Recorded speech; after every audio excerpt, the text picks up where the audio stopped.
Les États-Unis brisent la loi du silence concernant la crise dans l'Est de la RDC et c'est Barack Obama lui-même qui s'est prononcé sur cette question. Nous en parlons tout à l'heure avec Patrick Nkanga qui est notre invité. Il est également juriste. Bonjour et bienvenue. Merci. Alors, ce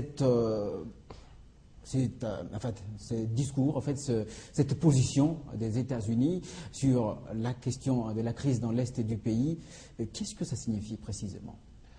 Ça signifie simplement que les États-Unis ne veulent pas continuer de demeurer dans une certaine nébuleuse forme de soutien à Kigali par rapport à ce qui se passe à l'est du pays. Les États-Unis veulent marquer d'un point sa désapprobation avec le soutien de Kigali par rapport à ces factions rebelles qui causent la désolation à l'est du pays.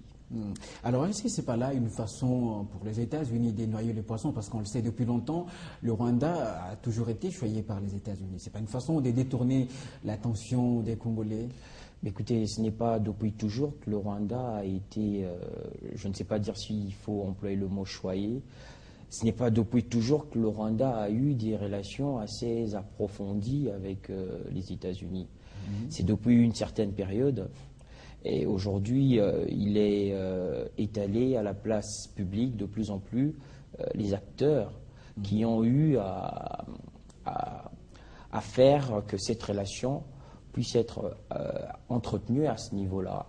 Aujourd'hui, il se fait de plus en plus connaître au grand jour qu'il y a eu des personnalités américaines qui ont eu des relations très personnelles avec Kigali, et qu'ils ont fait usage de ces relations-là pour avoir des positions assez subjectivistes par rapport à certaines situations à l'est du pays.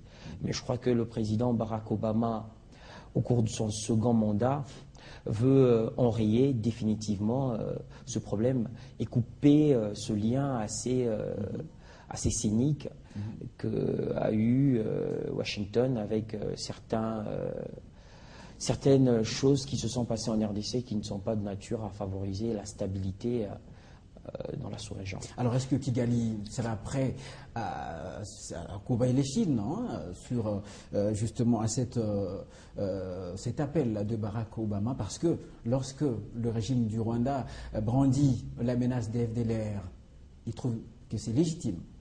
Mais écoutez, les prétextes continue de se muer tout le temps. Je crois que le président de la République, lorsque il a permis l'opération conjointe dans les FARDC et les forces rwandaises, c'était notamment pour ôter ce prétexte de soutien du gouvernement congolais au FDLR. Et si aujourd'hui le Rwanda doit remettre cette préoccupation sur la table, on se demanderait bien à quoi aurait servi cette opération. Cette opération-là avait notamment servi à prouver la non-alliance entre le gouvernement et ces factions qui ne sont aucunement soutenues par le gouvernement congolais. Et dans cette situation de crise, est-ce que cette déclaration aura d'incidence dans le sens justement du retour de la paix? Le président Obama n'est pas n'importe qui, c'est quand même le président des États-Unis. Si au cours,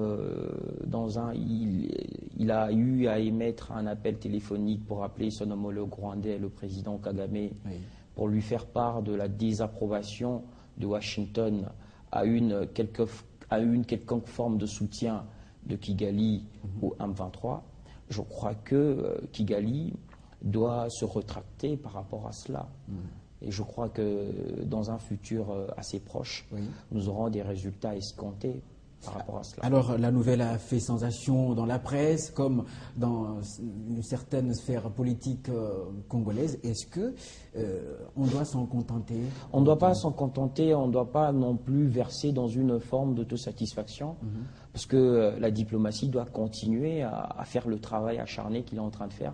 Parce qu'à un certain moment, nous avons connu de très grandes avancées sur le plan diplomatique. Mais à un certain moment, on a aussi reçu le camouflet lorsque le Rwanda a été élu à la quasi-unanimité comme membre non permanent du Conseil de sécurité. Donc il ne faut pas que l'on se leurre avec ce coup de fil des États-Unis. On doit avoir plus de Washington. Washington doit plus s'impliquer dans ce conflit, notamment contraindre le Rwanda à cesser de soutenir le M23. Il ne faut pas qu'on se complaise dans cette optique. Alors, et pourquoi pas illustrer ce souci, pourquoi pas illustrer ce souci de sauvegarde de l'étanchéité des frontières de la RDC par notamment venir en appui à cette vision du chef de l'État, celle de la réforme de la défense, qu'il a même dit du haut de la tribune au Parlement. Est-ce que les États-Unis ne peuvent pas s'engager militairement dans cette question, notamment en venant en appui au FARDC et finir définitivement avec cette question? Je crois qu'il y a déjà quelques accords de coopération militaire entre les FARDC et les États-Unis. Il faut juste les approfondir et les aménager par rapport à la réforme de l'armée qui est en cours. Parce que vous savez, la communauté internationale revêt d'une responsabilité par rapport à la situation actuelle de l'armée congolaise. Parce que c'est des fois irresponsable de voir des gens qui ont été au pouvoir, qui connaissent bien les choses, et de les voir dire que depuis 11 ans, on n'arrive pas à réformer l'armée. Mais ce n'est pas depuis 11 ans que nous avons cette forme. En 2001, nous avions un conglomérat de factions armées, au nord, au sud, à l'est, à l'ouest, avec le MLC, RCDK, ML, tout ça.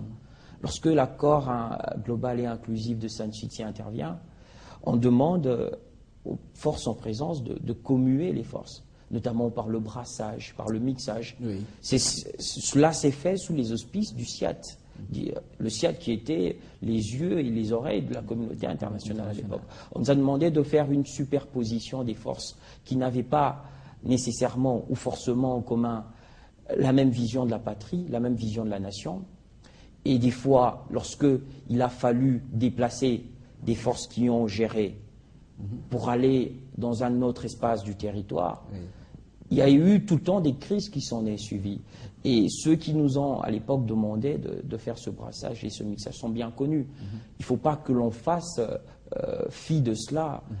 La réforme de l'armée prendra beaucoup de temps et cela est connu de tout le monde. Alors, donc, le gouvernement a été dupe? Le gouvernement n'a pas été dupe, je ne pense pas. Je ne suis pas là, porte-parole du gouvernement. On est en train de faire une analyse. Je crois qu'il fallait promouvoir à ce moment-là la paix. Et la paix prévaut à tout, parce que l'on ne peut rien faire sans la paix. Et je pense qu'à un certain moment, pour qu'il y ait la paix au Congo, il a fallu accepter certains sacrifices. Et maintenant qu'il y a une certaine stabilité à 90%, si ce n'est dans la partie est du pays, il faille maintenant réfléchir à une réforme, comme le chef de l'État a eu à le dire, à l'émanation d'une armée républicaine et apolitique. Alors, revenons sur son discours qui est toujours d'actualité. Et pour vous, vous êtes aussi un analyste politique, quelle est la lecture que vous avez faite de ce discours? Écoutez, en tant qu'analyste, j'ai appréhendé ce discours comme étant un discours d'espoir, un discours concis d'abord, un discours empreint de détermination et d'espoir. Détermination d'user de tous les moyens possibles afin d'enrayer ce fléau qui est devenu la guerre à l'est du pays, de nos terres, notamment en mettant en priorité la défense nationale. Un discours empreint d'espoir aussi, espoir de ne pas s'estomper par rapport à nos ardeurs de faire du Congo un pays émergent, un pays qui rayonne au cœur de l'Afrique. Mais il faut aussi noter que le président de la République a interpellé ceux qui ont dans leur prérogative la gestion de la Respublica, de ne pas s'autosatisfaire dans les chiffres, de ne pas demeurer dans une autosatisfaction des chiffres et de transposer ces quelques avancées économiques dans le vécu quotidien de la population. Parce que, tout au départ, je vais chuter par là, tout au départ, la priorité pour ce quinquennat, à moins que je ne me trompe, pour le chef de l'État, c'était l'amélioration du social de la population congolaise. Les événements de l'Est du pays sont venus court-circuiter les priorités du chef de l'État par rapport à ce quinquennat. Et je crois que cela ne peut pas nous omettre de revenir de temps en temps sur l'amélioration du vécu de la population congolaise, ce sur quoi le chef de l'État est revenu lors de son discours de l'État de la Nation. Alors c'est un clin d'œil qui paraît en soi comme un étalage des insuffisances du gouvernement. Est-ce que ce n'est pas une façon assez tacite pour le chef de l'État de dire que le gouvernement n'est pas compétent? Non. Il ne faut pas dire que le gouvernement n'est pas compétent. Oui, dans une certaine mesure. Les avancées, les avancées. En début d'année, c'était le social qui était. Les avancées, oui, les avancées perpétrées par le gouvernement, objectivement, sont relativement louables. Relativement louables. Mais il ne faut pas que l'on demeure. Il faut pas que l'on demeure. Voilà, il ne faut pas que l'on demeure dans une autosatisfaction des chiffres, dans une autosatisfaction des normes théoriques d'économie. Il faudrait que la population congolaise ressente ces améliorations, ces graduations, ces avancées dans son vécu quotidien. Mais il faut aussi dire que ce n'est pas facile, ce n'est pas d'un jour que ces avancées vont se répercuter dans le vécu quotidien de la population. Il faut plus de travail. Et nous demandons à ce gouvernement de s'acharner plus et de plus être sur terrain. De plus être sur terrain afin que la population puisse ressentir les effets positifs. Et être surtout plus créatif. Alors, oui, plus créatif. Il ne faut pas demeurer dans des théories. Voilà. Alors, le chef de l'État a déclaré la défense nationale comme priorité de priorité. Est-ce que c'est opportun? Bien sûr que c'est opportun. Comment et pourquoi? Le Congo n'est pas n'importe quel pays. Le Congo ne ressemble pas au Rwanda ni au Congo-Brazzaville. Le Congo est un pays continent entouré de 9 pays voisins. Le Congo est un pays qui regorge d'énormes ressources naturelles. Et nous nous devons de les garantir. Le président de la République, en tant que garant de la nation, se doit de garantir la sécurité de sa population, la sécurité de nos richesses qui sont pour autant inaliénables, oui, qui sont pour autant qui ne peuvent faire objet de marchandage. Et c'est vrai que très souvent nous aurons toujours des voisins un peu en train de faire de la convoitise parce que nous sommes un pays tellement béni par Dieu. Oui. Et pour garantir tout cela, nous avons besoin d'une armée forte et dissuasive. Et alors, dans cette démarche, qu'est-ce qu'il faut faire en premier lieu? Je ne veux pas là me verser en étant un donneur de leçons, n'étant pas un expert en matière de défense, mais je crois que déjà le fait de conscientiser la jeunesse sur l'amour de la patrie serait déjà quelque chose d'important, parce qu'il faut que nous ayons dans l'armée des jeunes forts, mais surtout revêtus de l'amour de la patrie. Parce que lorsqu'on a l'amour de la patrie, lorsqu'on aime son pays, il y a des choses, en dépit des situations que l'on peut vivre, il y a des choses que l'on ne peut pas faire. Il y a des ambitions auxquelles on ne peut pas s'adonner lorsqu'on a l'amour de la patrie. Et les jeunes que nous, en tant que compères, nous pouvons conscientiser, nous ne pouvons que leur prêcher avant tout l'amour de la patrie, l'amour de leur pays, leur dire qu'on n'en a qu'un seul, on n'a qu'une seule patrie, et que lorsqu'ils seront enrôlés dans cette armée qui est appelée à être renouvelée, qu'ils aient ça en tant que je sais pas, en tant qu'intrinsèque enfoui en eux, oui, en dépit de tous les événements qui pourront survenir.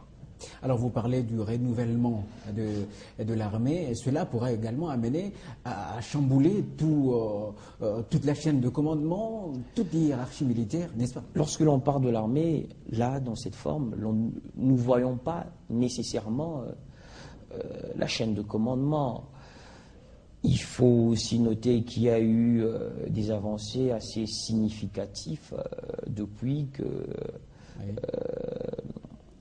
Je ne sais pas dire exactement tous ceux qui ont eu une part de responsabilité dans l'armée, mais depuis oui, actuellement que nous voyons le chef d'état-major actuel est là, nous voyons une certaine discipline au sein de cette armée. Oui. Déjà sur le plan de l'uniforme, c'est très important, oui, l'uniformisation de l'armée. Oui. Aujourd'hui, l'on ne voit pas des militaires trimbalés à travers les rues, on ne voit pas des militaires en train de rançonner des gens comme Sophie à un certain moment. Oui. On voit des militaires des FARDC très bien vêtus. Et c'est déjà un aspect positif. même lorsque l'on constate dans l'administration de l'armée, il y a des effets positifs. Mais le renouvellement dont nous parlons, c'est dans l'ossature, dans sa